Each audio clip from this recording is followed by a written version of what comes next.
That was awesome. Oh my God! Yeah. That perfect justice. Yes, Yeah. Phil tinkling on the key. I mean, That's tinkling. right. Tinkling the ivories there, doing his best in his living room there. That was great. I know Good we get a job, lot of sir. people asking you to play your piano, so I thought we should give that to him at the beginning of the episode. I like that. I like it. I just wish I knew how to play the damn. Yeah, I just wish I knew how to play it. Well, you sounded really good just there. Yes. Well, thank you. That sounded great. Yeah. So good job there. Yeah, it was all good. Yeah.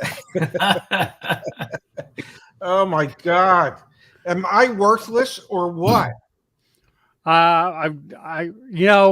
Is that what you took from the thumbnail? Because I will tell you, when I created that thumbnail, I'm like, is worthless over Ray's head? Am I making the wrong point here? I didn't even look at the thumbnail. Are you kidding? What's it look like? Well, you got to go and look at that thumbnail. But no, you're not worthless, right?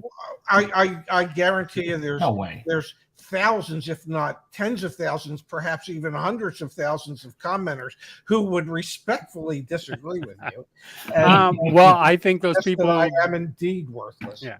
I think the people that would disagree with me would probably not do it respectfully. So. Yeah. Wow. So, so we're here talking about falling EV prices, right? Just sort of the theme of the week is the prices, and I think I've said it a couple times this week. I'll say it again. The Model 3 refresh has not even hit the United States yet. It sounds like it may not be till Q1, which maybe pisses off some Tesla owners that why are we getting it last? But anyway, and that will, of course, drop prices again on the Model 3s, and thus, sort of that domino effect that goes through on it here. So we've seen some lowering of prices. I know we had a discussion on the Ray and Zach show yesterday in the comments with some people asking if they should buy a used EV now. Just to really quickly answer, in case they're here, no, wait till December. Yeah, prices. If you guys disagree with me, I don't know that I disagree with you. I mean, what is there to stop EV used car values from declining? Nothing, right? Because as competition increases, that always has an effect on it. Tesla keeps dropping their prices and all that. China's trying to go in there and lower some of their prices. We have big cash drops on vehicles last month. Phil, do you have those numbers pulled up? I do. On the cash drops, what were the big ones in August that dropped the most? They're going to be the most expensive ones out there, right? So we're talking e-trons, we're talking Mercedes, EQC, Jaguar, Audi, Model Y. Yep. But that was one that surprised me. The Model Y was number 6, and the Model 3 was number 10 in the price drops. Whereas everything else, kind of as you said, were more those high-end luxuries, right? Those were correct. Which I think, Ray, we talk about all the time. Those kind of, that world is sort of saturated in that high-end EV market. And you know what amazed me in that list is that even though Lucid had a $12,000 drop, they don't even make it into the top 10. No. Yeah. Ray, they don't make it into the top 20. Okay, so which would indicate to me that the CEO, who is one of the highest paid CEOs in the world, he should rescind the $12,000 price cut. It doesn't mean anything. You didn't even make it into it. That was so when we look at by percentage, are they even in there? No, they're not. They're not even in by percentage of drop. No, they don't show it like that. Just the dollar amount. Yeah. So, which is interesting. So, when I was going through the percentages too here, number 1 was that Seat Me. Yeah, no, I don't even know what that is. Yeah, that sounds very French to me. No idea who they are. Renault, Zoe. We know Renault is French. No, Yes, it is. And then we got Nissan, Leaf, Volkswagen, Up. Now, those percentages, I'm assuming, are what the wholesale values have declined on those vehicles in the last year? Yes. So this is by they decline. So these ones are by percentage. What Phil went over was by dollar amount. Okay. So trade-in values. Mazda MX-30 down 39%. Wow. That's a huge drop. And look, we sort of went over the French ones, but the Seek Me was 50% decline in cost. Like, I don't know how you sustain that. I mean, it's a vehicle I've never heard of, but I'm not in Europe, so I mean, they were pretty big. But how do you do a 50% price drop in your vehicle? Well, it's not a price drop; it's a 50% value drop. But if somebody bought it for $20,000 the beginning of the year, and now they're sitting on a $10,000 used EV, huge loss. They can't be thrilled. No, because I mean, let's face it, there isn't a vehicle on the face of the planet that should lose 50% of its value in this year. I mean, the ones that should be crying are the ones that bought the Audis and the Mercedes and the Jaguars, but then you might think, well, the ones that can actually afford that, they probably don't really care much. They don't care. So it is what it is. They were the first ones to get it, right? Or one of the first ones. So they paid a premium for that. So JMac has a comment here. The new Model 3 may not have the $7,500 tax credit. I just disagree with that. I think the reason why we're not seeing it into Q1 is because they're going to be sourcing it all as they do now locally to make sure that they do qualify for that. But mine is just as much of a guess. He says may not. He's not making a bold statement. He's saying it may not. I think it will. We will see. My guess is that's why we're sort of being held back on it versus everybody else. Doesn't beginning January 1st, isn't it the tax credit, the full 7,500? Everybody will get the full 7,500. It's not a tax credit per se. No, and yes. Okay, good. Please explain. So let me clarify that for you. You still have to have, so you can take it at time of purchase is what it is. Okay. So starting in January 2024, you can take it at time of purchase, but you still have to have the tax liability. So you still have to qualify. Yeah, you still have to qualify for it. And I think they've still pushed it beyond January 1st because dealers were trying to. They're like, we have to set up a network. We have to be able to track this. We have to know how this all works. So I think there was a deadline push on it. I don't think they've put it back up yet, but you will still have to qualify for. You still have to have that liability. It's just that you can take it up front. If you only have a $2,000 federal income tax liability, you'll only get $2,000 passed through at the time of purchase, not the full 7,500. Correct. But I guarantee you that every one of those manufacturers and every one of those sellers is going to include a $7,500 tax credit. And in the small print, it'll say, if you qualify. Yeah. Yeah. I would love to see Tesla adopt the leasing models that other manufacturers are doing. And passing through that $7,500 as a cap cost reduction on the front end. Would love to see if for them to do that. Me too. I think that would be great. But I was just about to mention what Stuart says here. We all know car dealers. Nothing to say that they're not going to pass you on that $7,500 up front to sell you that car and get you out the door, and then at the end of the year. Let Uncle Sam come knocking and say, hey, you owe us $5,000 because you didn't have that liability and you got that credit. I can see some dealers doing that and not being all that upfront about it. Wow. Like, how do you mean? Like not telling them, look, I could see them giving them this full $7,500 up front, and then not telling them, hey, but at the end of the year, if you don't have that tax obligation, you're going to owe. You're going to owe $5,000 to Uncle Sam because you only qualify for $2,500 of it. But we're going to give you $7,500 off up front and let you worry about it later. Through the lender. It's not through the dealer. On the leases, it is. Yeah. But in 2024, when they start the upfront tax, it'll be up to the dealers to do. Well, maybe it'll be through the lender. I don't know. Yeah.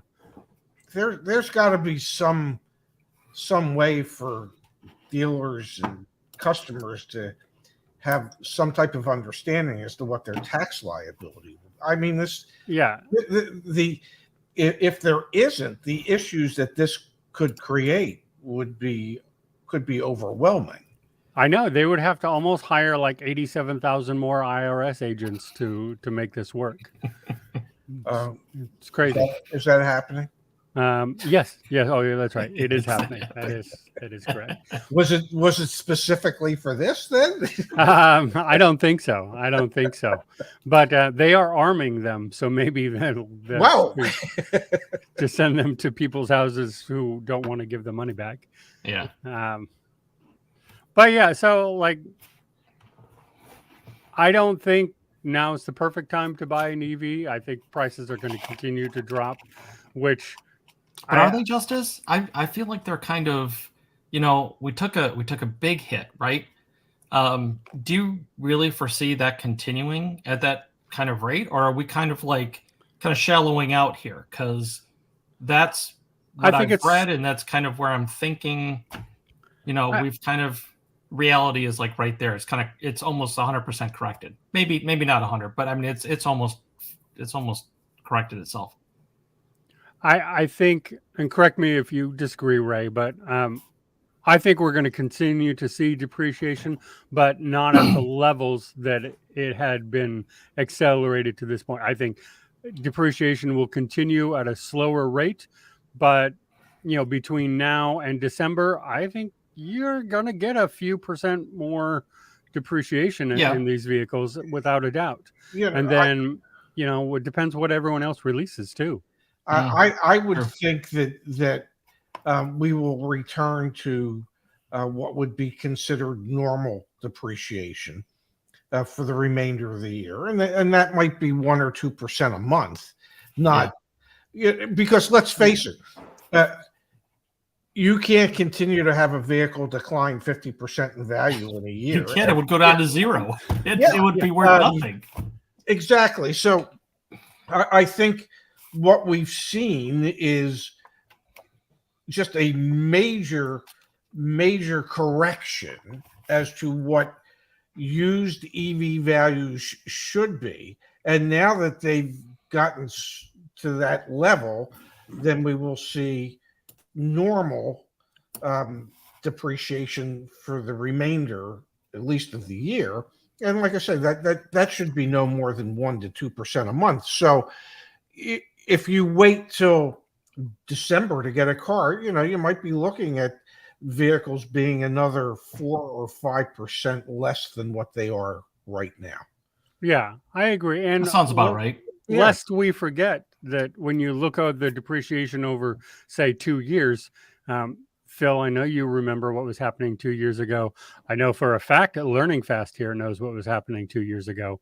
And that was flipping.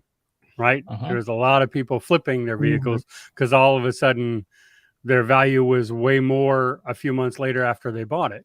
And I do believe, I think Ray said the right word. This is a correction. This isn't, that was just cuckoo crazy times. Yeah. Right. This is more along the lines of what it should have been. And part of the correction is the fact that everybody was flipping things 2 years ago, and that wasn't sustainable. Those numbers were never going to be sustainable. So, correct. Yeah, and so now I think a lot of the numbers we're seeing of that 50%, from when they appreciated all of a sudden out of nowhere, and you're like, that's crazy. Well, what was it, a year ago or a year and a half ago, the average transaction price for an EV was in the mid 60s. Yeah. And the average transaction price today is in the low 50s. Yeah. On brand new cars. So, we have, that is the one segment of the automotive market that we have really seen a decline, the only real decline in retail pricing and average transaction pricing. Yeah. I mean, these vehicles, many of these vehicles today transact at well below what a comparable ICE vehicle transacts for today.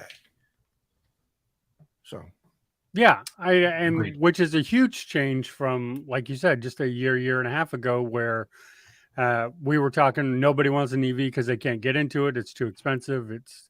And I think, as I said then, and I've said several times since then, I think part of this too is, though, ICE vehicles keep going up, the MSRPs keep being raised by the OEM. yes. And I said it back then when they said there's going to be price parity.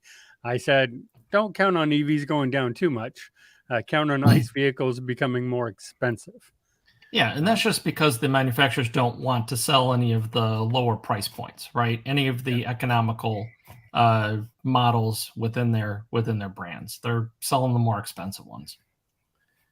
Well, yeah.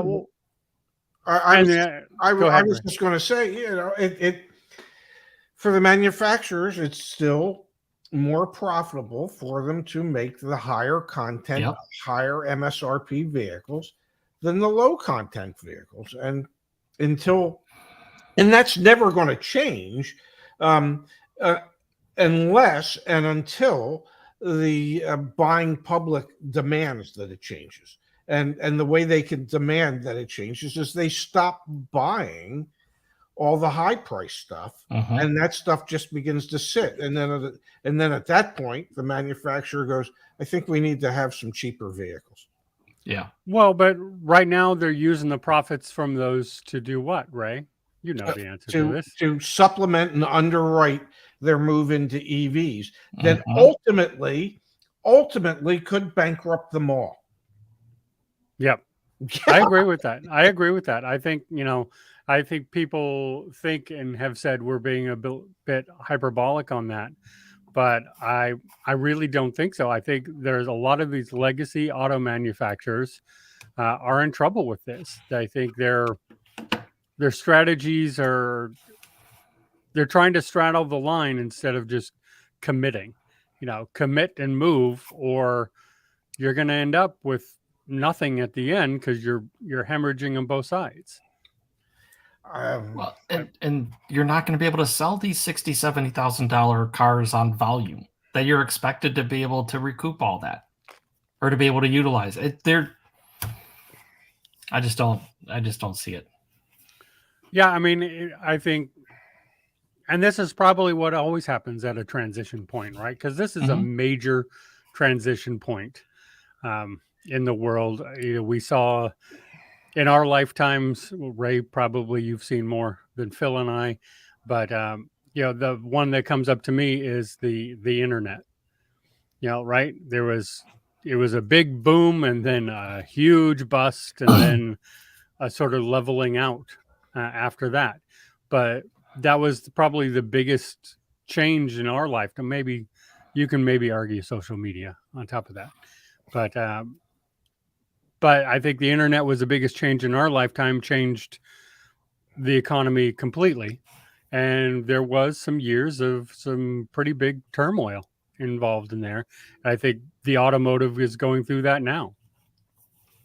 I think part of the issue for most manufacturers is that given their druthers, they wouldn't have moved towards EVs at all.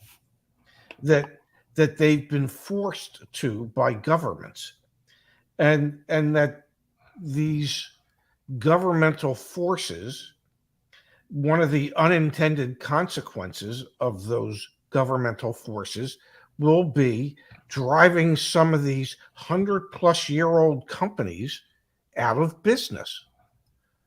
Okay. And then it might turn out after that happens that, well, that A, was an unintended consequence, and B, maybe the EVs weren't the solution that we thought they would be. And we'll see something else. Because you know me, I keep saying that EVs are not the end all or the be all. Okay. That there'll be something different. And again, I still, in my heart of hearts, believe that for these legacy manufacturers to survive, it's going to have to be some type of hybrid and not one or the other. Well, there has to be a world where you can have both. There has to be, and there has to be some sort of, I know, I'm not sure forced by governments is the right word in my mind, but certainly pressured by the government. Well, so here's the thing, Phil, there's no law. There's no law. I understand. It doesn't have to be a law. It has to be how that message gets across to the American public, right? And is that government or who's carrying that message? Is that the government or is that the media carrying that message? Well, there's some stuff to go all the way around. You all know that I'm not so much on the EVs are going to save the planet thing. There are definitely some problems there. I do think that they're much cleaner than ICE vehicles. I know they are. Well, of course, in the long run, but are they? I don't think they're going to save the planet, nor do I think that's. But we have other things to consider in that. In sort of that realm that you're talking about, which is sort of a balance. There's got to be a hybrid. Not every country can afford EVs, like their citizenry can't afford EVs. But then, to the forced point, you got South Africa, who's suing the UN for reparations on climate change. So they want, they're saying, hey, we didn't do all this to the climate. That was all of you, rich countries that did all this to the climate, and you got to pay for it. So that's just going to exacerbate this whole thing even more in there, and we're going to get down the slippery slope. I don't know what the end is, but I think I know EVs have become a boondoggle. I think what hasn't? Like nowadays, what hasn't become sort of in this weird sphere that we're living in?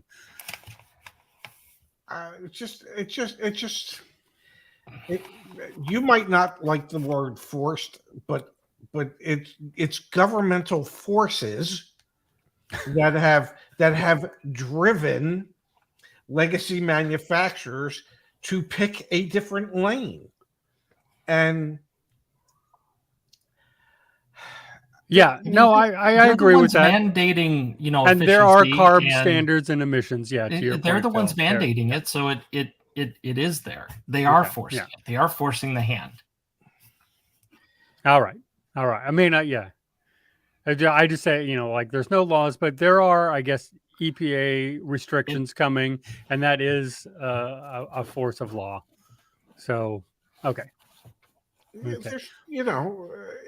I'm telling you, the legacy manufacturers would rather, in my mind, they would rather figure out how they could make internal combustion engines even more efficient than they already have, as opposed to move to something as disruptive as electric vehicles. And that they, at a certain, you talk about tipping points. Well, will there ever really be a tipping point that they've been able to make enough money over the last few years from selling ICE vehicles that it's enough to underwrite the losses of the EVs? And as the ICE vehicles are phased out, that they figure out how to make a profit on the damn EVs. And but I don't see that happening. But here's the thing, and I'm going to go back to Henry Ford here in a second for it. But Henry Ford said, and this applies to corporations even more than it does individual people. If you asked people what kind of car they wanted, they would tell you they wanted a faster horse. So, nobody wants the change. Corporations are in that. Corporations would rather not make mobile phones. They'd rather you just have your Bell telephone connected to your wall. They didn't want to make that change either. They just so I agree that they would rather not do this, but change comes, change happens, and it's sort of that's the way those things go. And I think Michael has a great point here. McDonald's serving breakfast all day was the biggest change of our lifetime. And then, the pandemic, they stopped, and everything has been downhill since then. Yeah, it's been crazy. My goodness. And I'm saddened because I never took advantage of McDonald's breakfast at any point in time. But that's just me,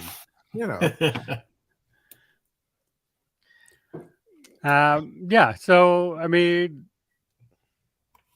the point of today's is that EVs are dropping. I don't think any of us see that changing anytime soon. I don't think they're going to go back up in price. No. I know Igor here says EVs will never be profitable to any OEM other than Tesla. I might disagree with that. But, and they're going to come to a screeching halt too. Right? Yeah, they're going to have to. There has to be a turning point on that. And I think BYD is profitable on their EVs. So I think there's a path to it. Whether legacy automakers can do that is what my question is, as I've said many times.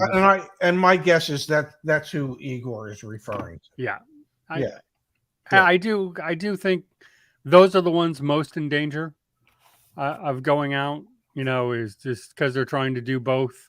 And you kind of need to pick one and go for it. And even the ones that are going for it, look, it's not like Rivian's doing gangbusters. Lucid's not doing great either.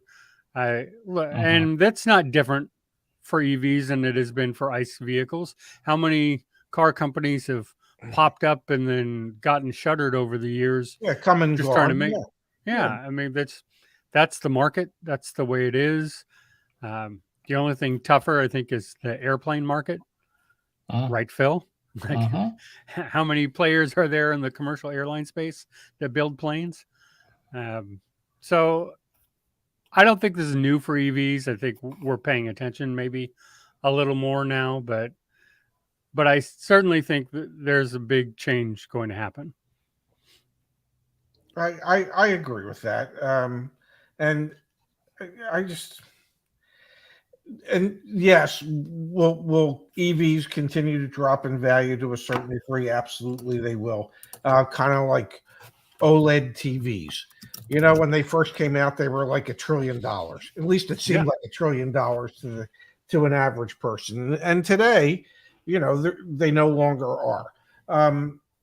Look, when I was a kid, just regular televisions were really expensive. Yes. That giant console that sat in the living room that was a piece of furniture. Yes. And those were really expensive. So, I mean, as technology moves on, things get cheaper. And I think that's definitely the way EVs will go. But if you're not, but you need the scale of economy or the economy of scale to make that work. And time. Not just being forced to be like, oh, by 2030 or 2035, whichever year you want to make it, then.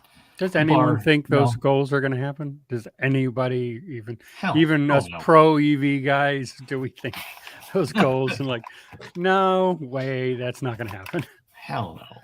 It is not. It will not. Yeah. No, I mean, for one, we're not going to have the infrastructure yet. And, when we talk about this all the time, how long did it take for the gas infrastructure, or petrol, if you prefer, infrastructure in the United States to build out? That also wasn't in, 2-3 years that we got gas stations on every corner. That took a long time to pop out. And somehow we think, 5 years. Yeah, that's enough to build an infrastructure and change the electrical grid and like, I don't know what. I think those are ambitious goals that are somewhat unrealistic. I agree. I concur. And then Robert, I wish food would be cheaper. Me too, Robert. All of us would, right? Me too. I would give up my Model 3 for a good Chicago dog. So. Okay. Okay. But would you drive from Sacramento to Chicago in your Model 3 to get that dog? I would, because that sounds like a fun drive. Well, yeah, because I'm a Model 3 right now, I would. Oh, speaking of infrastructure and that, did you hear about Hilton? I know we didn't discuss this ahead of time. What about Hilton? No. Hilton hotels are going to install 2,000 Tesla chargers in 2,000 of their properties for 20,000 plugs. Wow. So over the next 5 years. So this is good news for everybody because, as we all know, so many of the manufacturers are moving over to the North American charging standard. So starting really next year. So this will be great for Hilton. And I know as an EV driver, I absolutely do filter my hotels when I'm looking by if you have an EV charger on your property. Like, absolutely. That's one of the amenities I look for when I'm looking for a hotel. Well, it's a great way for their chain to drive up occupancy rates. Yes. So, that's what I'm going to go with. Yeah. I do have to believe they are level 2. They're not going to be the fast infrastructure chargers. too. Yeah. I do wonder if they're all going to be level 2 or if they're going to have some fast chargers in there too. Because, look, Hilton's also have restaurants in them, right? Why not have some, level 1, fast chargers, plug in, go eat, come out, go about your business. We here in California, we have a place called Harris Ranch that is about halfway between me and Los Angeles that I stop at all the time and go have a nice steak. And that's great. So I would look at that for Hilton hotels too. Like, why not? Why wouldn't I not plug in and then go eat at your restaurant and then go about my business too? Yeah. But I think most people would look at it as, no, that's the place I'm going to spend the night. Yeah. Yeah. So I think not only will I eat at your restaurant, but I'll sleep in your bed and I'll pay for that room while I'm charging my car. Yeah. Yeah. And Phil, when we were in Maryland in December, and you had rented the Tesla, you plugged in the garage, right? If I remember correctly. There were like 4 spots or something. At the hotel. Yeah. And I didn't pay for it, which was awesome. It is a smelly stuff. Yes, you did not. It was a free charge. That was but nice. It was a level 2, right? Oh, yeah, I'm pretty sure it was a level 2. It was not I don't think it was fast charger. I think it was a level 2. Anyway, it just was nice not to pay for it. I still don't have to worry about that. No, Ray, you don't. No, you don't. Yeah. Not until Detroit, where you have a Model Y waiting for you. You have a Model Y waiting for you. I have. I have a date with a Model Y. But I believe the Model Y is waiting for you. I will drive I will test drive the Model Y, absolutely, and look forward to it. I am. I think we're all gonna want to drive it. What day? Yeah. It's performance, so I think we'll all drive it. I have some gear for some cameras to watch Ray test drive it, and we'll see if he will activate the full self-driving or not. The only thing I ask is, I don't know if you remember when Zach and I reviewed some cars, and we went out in some pretty fast cars, and there were always scenes where he scared the hell out of me. And please don't do that to me. I'm older. No. So look, I want you behind the wheel, Ray. Yeah. I want to show you. I want you to do it so you're comfortable, because certainly, especially on the full self-driving, I do feel like the only way you're going to be comfortable is if you're behind the wheel, take over. on that you would be less comfortable if I activate it and was sitting there? Well, yeah, I'm not thrilled about the. Yeah, but we'll try it. I promise to give it a try. I do, and I'm quasi looking forward to it. Well, okay. Are you looking more forward to trying the Model Y or going through the car show? I was looking forward to trying some Detroit pizza. Yeah, and maybe a Coney dog. I am more looking forward to driving the Model Y than I am going to a car show, because there are two things in the automotive world that I really never cared for. And if you watched yesterday's live stream, you know that one of them were my factory reps from whatever manufacturer I was representing at the time. And the other were damn auto shows. I hated, and I will say that hated is not too strong a word when it comes to how I felt about auto shows. I hated those auto shows. I spent 60, 70 hours a week in showrooms, in dealer lots, looking at cars.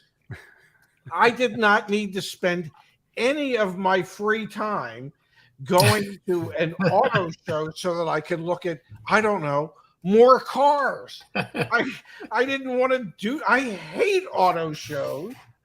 But I'm looking forward to this year's Detroit Auto Show because I get to hang out with some friends. Yeah. I think, the highlight when I went to the LA Auto Show was hanging out with Mario for the day. Of course. That was my highlight. It wasn't the cars. Yeah. It was like, okay, yeah, they're cars. I enjoyed hanging out with Mario. When we went to the Washington, D.C. Auto Show, the highlight for me was just bitching and moaning to the guys about why am I at the damn auto. Well, hopefully we'll have some content to actually drum up while we're there. Yeah, I think make it a little bit more fun than just gawking at the cars and walking around. Yeah. Look, you can look at cars online all day long. I don't want to. Yeah, you don't want to do that for sure. I do want to address before Ray goes on to his lunch, because I know it's almost lunchtime. It is almost lunchtime. I do want to address this one. EVs might be getting cheaper, but the battery replacements are not. Really, you can buy that Tesla for $30,000, but if your battery dies, you can get $20,000 to get it running again. False. Everything about that statement is false. The batteries are 60% less than they were 2 years ago. It does not cost anywhere near $20,000 to replace a Tesla battery anymore. Most Tesla batteries also, by the way, don't fail outside of the warranty. There's going to be something, it's usually within the warranty period, but battery costs are plummeting and have been for quite some time. They're much, much cheaper and not at that $20,000 level anymore. And what is the warranty that most manufacturers have for their electric batteries?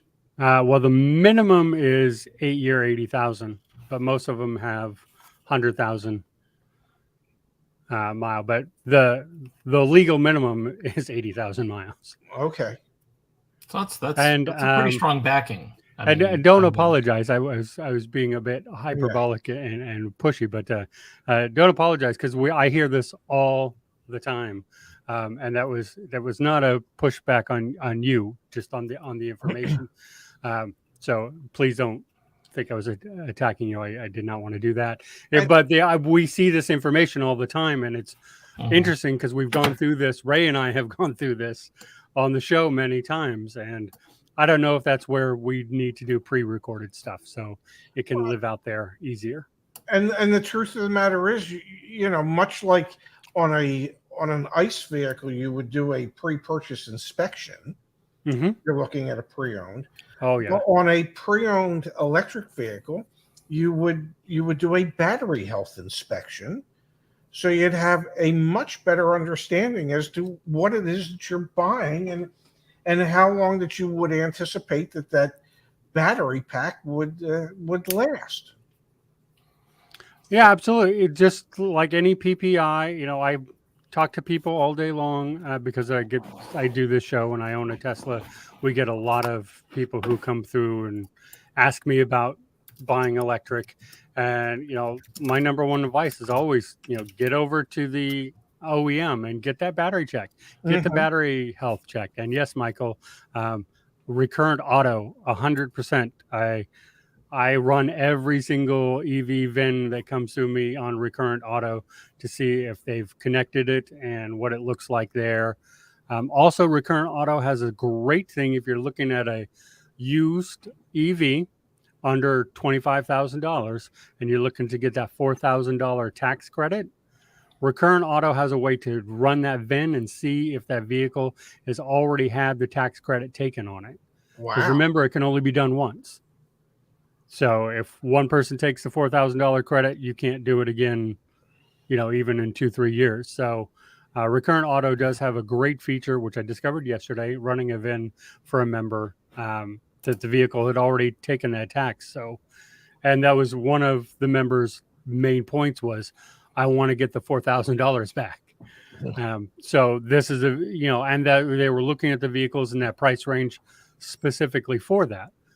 So, recurrent is great in that. And absolutely, but though you need to run that vehicle through and check the battery health. That's the most important part of the PVI, because while it is cheaper and is no longer $20,000 to replace a battery, let's call it $6,000 to replace a battery.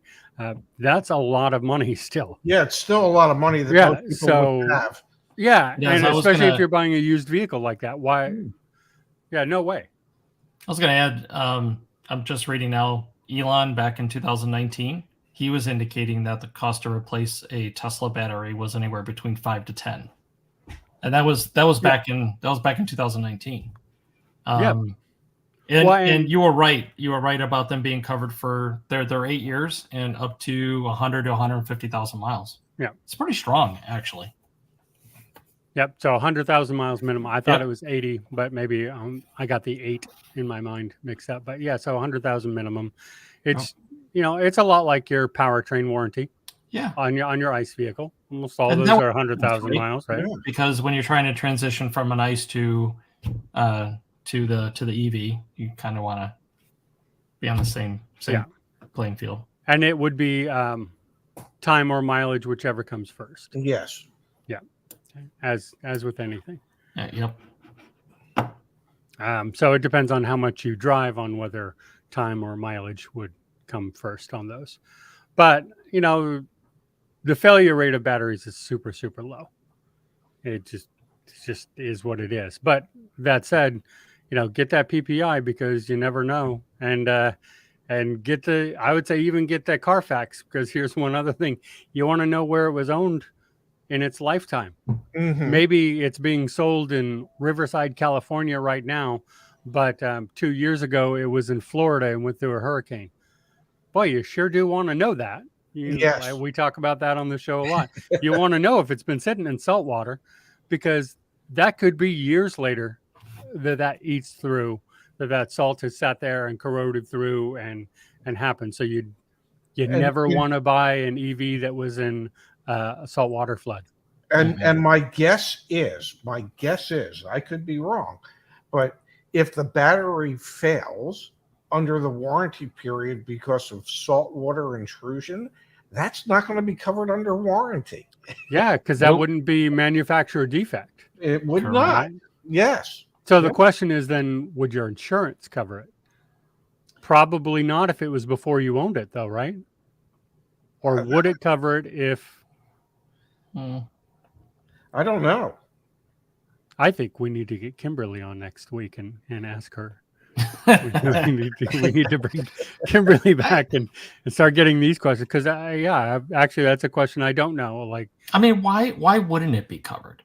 Let's start there. Pre-existing.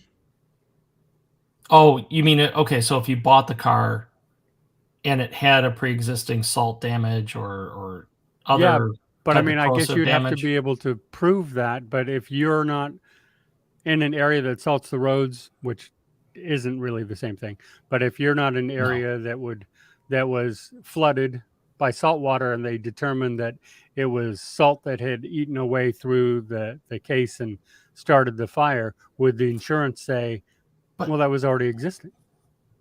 I mean, in California, we know they would, because they barely even want to operate here. You can barely get insurance in California anymore. They've all left and said, we're not covering anybody. Wow. That started to happen down in Florida. Yeah. By the way. Yeah. I think it's, yeah. So, but I have questions on the insurance. It feels like if it wasn't identified on a PPI before you got insurance, that they should cover it. But then what about cars that are in the north, that are during the winter are just bombarded by salt every day? Yeah, but that's not the same thing as the saltwater flood. Like, the batteries aren't that fragile on the flicking up of road salt and stuff. It's lunchtime, kids. All right. We knew it was coming. Yeah. I've got to eat. Because I believe I have another meeting with you, Justice, in an hour. Yeah, I've got meetings all day. We do. Yeah. We have a meeting about a very exciting project coming up. So, yes, we do. But I do know I need my strength for this upcoming meeting. Yep. So John wants to know what's for lunch today, Ray. We have some off the bone turkey breast and Cooper Sharp American cheese on rye bread today. Yes, looking for. Matter of fact, I'm going to go start making it now. All right. Thank you for being here, everyone. We will see you back here next week. Thanks, everybody. Have a good weekend. Yep. All right. Bye-bye.